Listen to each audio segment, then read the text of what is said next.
Hey, it's Mac with PriceActionTradingSystem.com, and it's Thursday. It's November 7th. This will be our chart lesson for the day.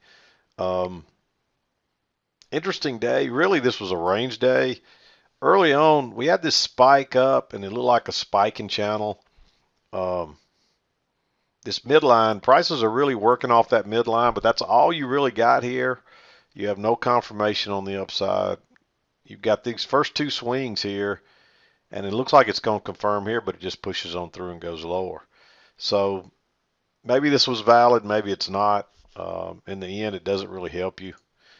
I'm just going to take it off, but I wanted to put it on there and show you what I was looking at early on.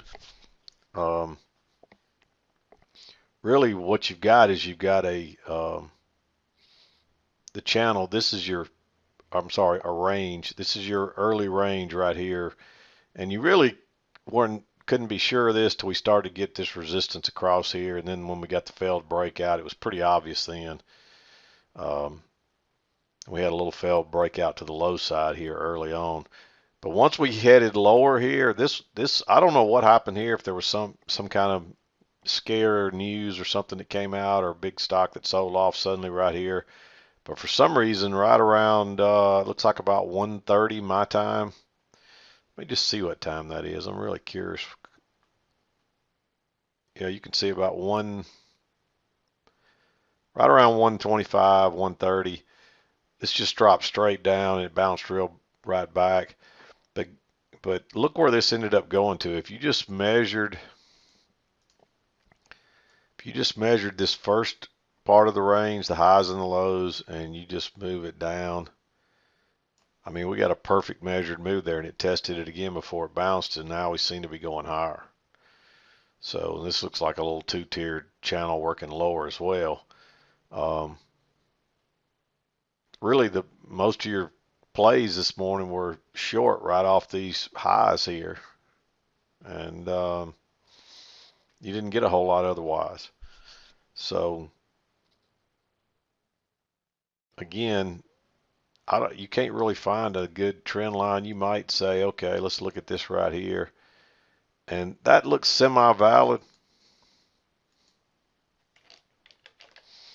Then you come up here to the top and it just, maybe it fits a little bit in there.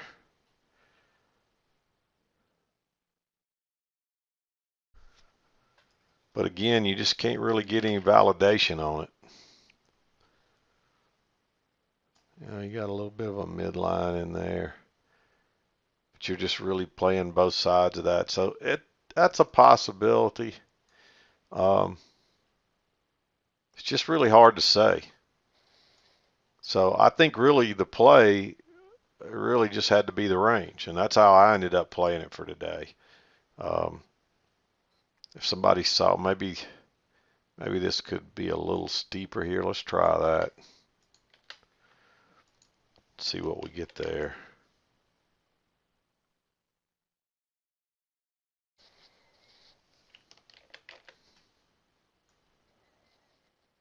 I guess that's a possibility as well right there.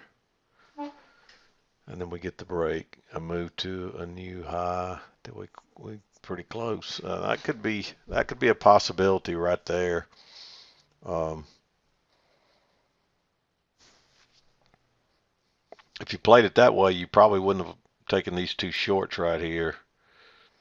And I still probably wouldn't have taken any longs in here because of all this resistance across here. So that's a possibility um,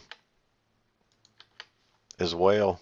This definitely had a little upward bias, but I think this is, you can just see how flat that EMA is there. I think, and you can see we're back and forth above and below it until right in here where we finally started going lower consistently. And so I think you're better off to play this as the range, and you get a lot more trades that way and a lot easier trades with a lot less stress on them. So let me back out a little bit and we'll talk about the trades and move on along here. But 7 o'clock came right in here on this little bounce here, and notice what we've got here. You've got one leg down and then you got another leg down right there. You didn't quite get a measured move. It's close enough. but there's two legs down there, and so you'd expect prices to try to rally from here. But I mean, we're knocking on the door of 4,000. It's just hard to believe that, but we are. So the market's probably going to get nervous up here, and you may see some big sell-offs like that turn down and real quickly, because there's probably going to be a lot of selling up here. People just thinking the market's overdone. But anyway, this was a failed break lower. You can see its prices moving along across here.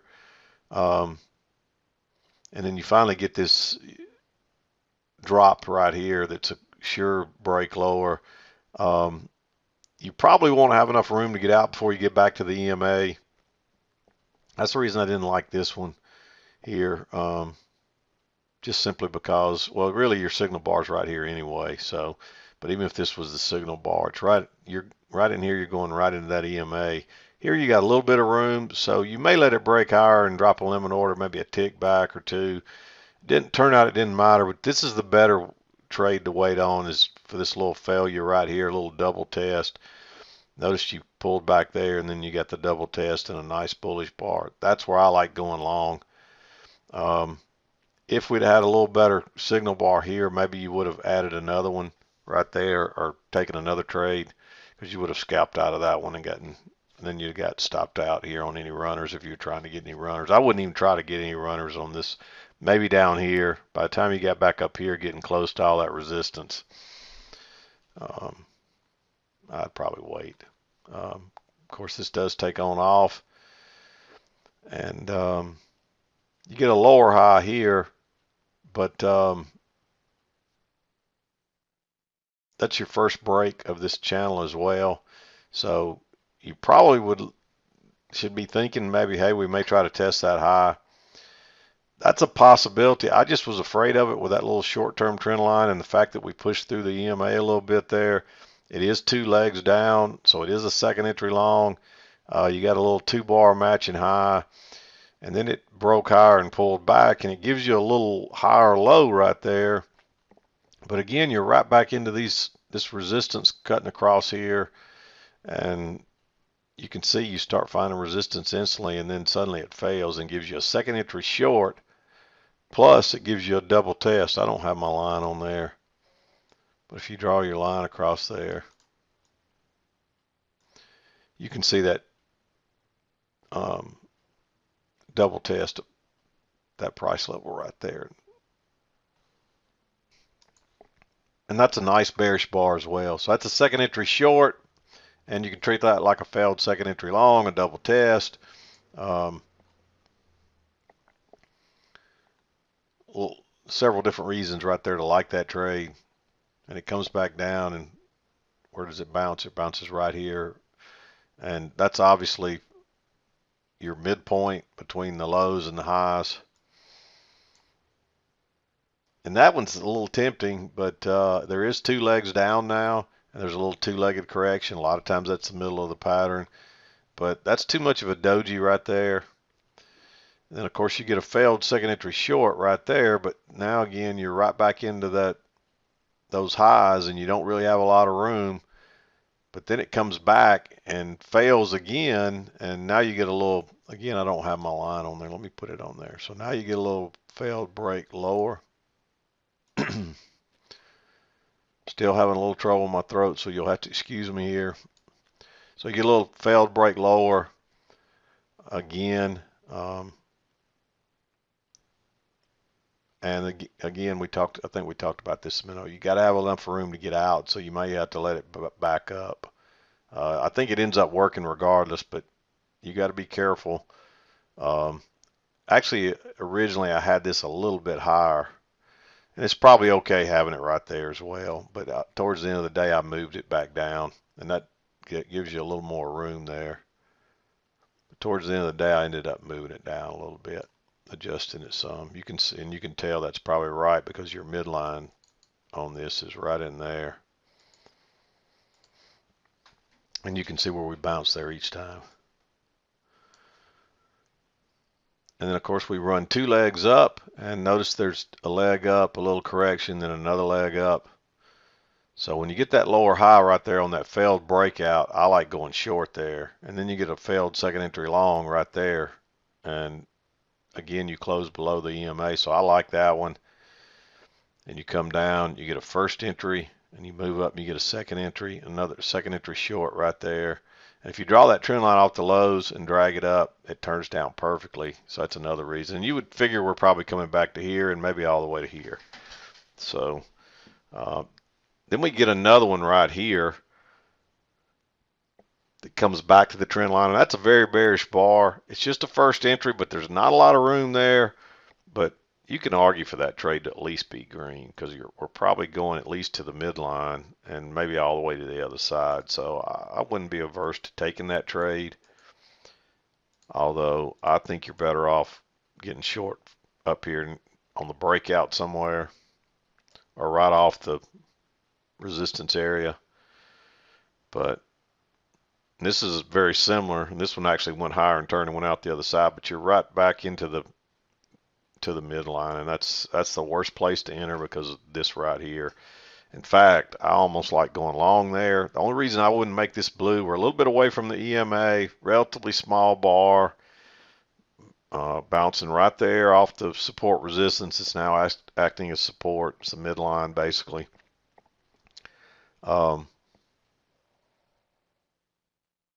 Being that far away from the EMA, the only reason I made that one green is there's been no break of this yet at all. A lot of times on range days it doesn't matter, but you at least want enough room to get out before getting back to here. And you can see I went up there and touched it and backed up, but it ends up taking on off again. It actually came back down here and tested this all over again before it went higher. And I think this bar is way too big to try to get long on. It would have been a nice trade, but this is where you got to get long here if you're going to take it. And we run back up here and we fell on a breakout again. You get a lower high here, which looks very similar to what we saw a minute ago, but this bar, it's got too much stem on the low and the high, and then you get your failed second entry long. So you may take that one, and it does turn down right off the support resistance. We come back again and test it again, and that one's tempting as well too, but I think I'd wait and see if you get a second entry here, which you could argue that's a second entry, but look how stacked up that is, and then it bounces, and now you got two clear legs up, and you get a double test here. This is not a very bearish bar, but it does turn down right off the resistance again. You got a double test, and it's relatively bearish. You could look at, that's a second entry too. Notice that low, first entry, second entry. That's two legs back. It's not a great signal bar though, so I left it green, but it's probably not a very great trade. Here, notice we come on down and we push through the midline. And again, this one's tempting to go long, especially when it turned back here, but now you're right into the EMA and close to the trend line. If you were going to go long here, you had to do it right here. And this has probably trapped some people. So this is another possibility. I didn't mark it because the midline is where you can really get jacked up more than anything right in that midline there. I think you're better off to wait and see if you get a second entry short, which you do, and you get a relatively small bearish bar right there, right at the trend line, the key entry point, the EMA. And if you could get in this one, it moved pretty quick here before the bottom just fell out. Notice it gaps over there right there. There's a little gap. So you probably would have had to at least use a limit order. I don't know if you'd have got filled. If you did, this was the trade of the day because this all happened in just a couple of minutes here. Once it started down, you would have had to been in here, and you probably would have already scalped out. But you probably would have still had a runner because if you got in this, you would have definitely had a runner. And then suddenly the bottom falls out. And somebody asked me that today about a runner. A lot of times I talk about a runner, and it depends on how you play your runner. There's multiple ways to play it. You can scalp out and then save a contract or two and then move your stop to break even for the rest of those contracts, or you can move it to or you can leave it at break even for the whole trade. And a lot of times they know that a lot of people move their stop to break even for their runners, and they'll get those a lot of times. So sometimes you got to use some of your profits on your scalp to try to get runners. Now this was a range day, but now we got a trend working down, and you can see the EMA pointing down. So you may want a runner here. I probably wouldn't try to get any runners on these unless there's a failed breakout that I'm catching. Like this turned out to be the high of the day, and early this morning this turned out to be an important low for the day. So on those kind of instances, that's the kind of place on a range where you might look for a runner. Otherwise, I'd usually say you don't want to find runners, and I mean, you usually don't want to try to hang on to runners because you just get stopped out at break even on 99% of them. Doesn't mean you still couldn't catch one if you want to be a little aggressive and try, but generally that's the way I do my runners. I try these failed breakouts. Um, but if you caught one here, you were in pretty good shape, and you would have got a little bit of a runner right here as well, which I probably would have, by this time you can see this thing moving lower, and I would have had my sights. Once we went through this low right here, measure this upper part, just like so, drag it down like so, and notice we almost perfectly to the tick right there. So you're expecting prices to go lower here.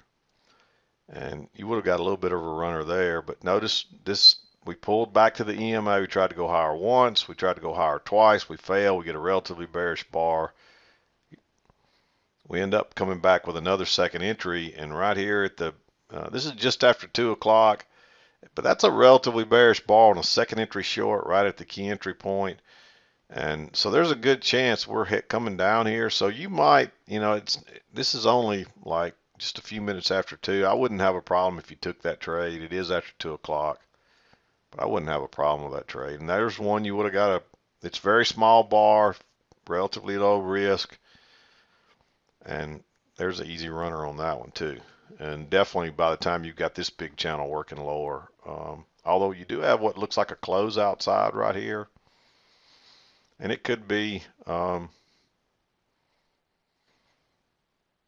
I mean, even though you get a break and you get that leg, a lot of times you'll get 2 legs down, especially when you get a 2-legged pattern right in the middle. And you can see that there's 2 legs right there. And so that may be the middle of the pattern. And not only would I measure it the way I did, but I would measure this too, just in case. And you can see we couldn't get below that measured move here based on the, but this is, 90% of this day was a range day, so that's probably going to win out, and it did right there. So a little better day today, but you had to read this properly, and it was hard to read early on until we started to get this resistance across here, and then you could easily find this. So it was probably, close to 10 o'clock, 9:45 to 10 o'clock before you really started to see all this resistance across here. And that's kind of when it became clear that we probably are in a bigger channel here that's 2-tiered, or a bigger range here that's 2-tiered, a 2-tiered range. And you can see that clearly after the fact. And it just was really hard to find kind of a midterm trend line of any kind.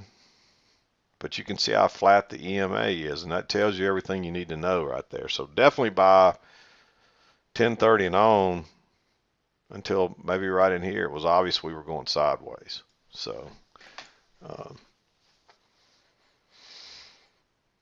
it just takes a little experience doing this every day, and I always try to hone in on this shorter term stuff. And there's even other shorter term stuff here in the afternoon. Like there's a little channel, a little trend right there, and then this one drops off right here.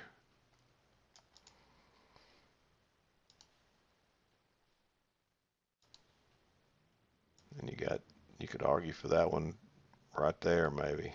This is more sideways here, and really what you'd probably argue for is this little, look at all that resistance, and then it jumps up there and it's a failure on the breakout.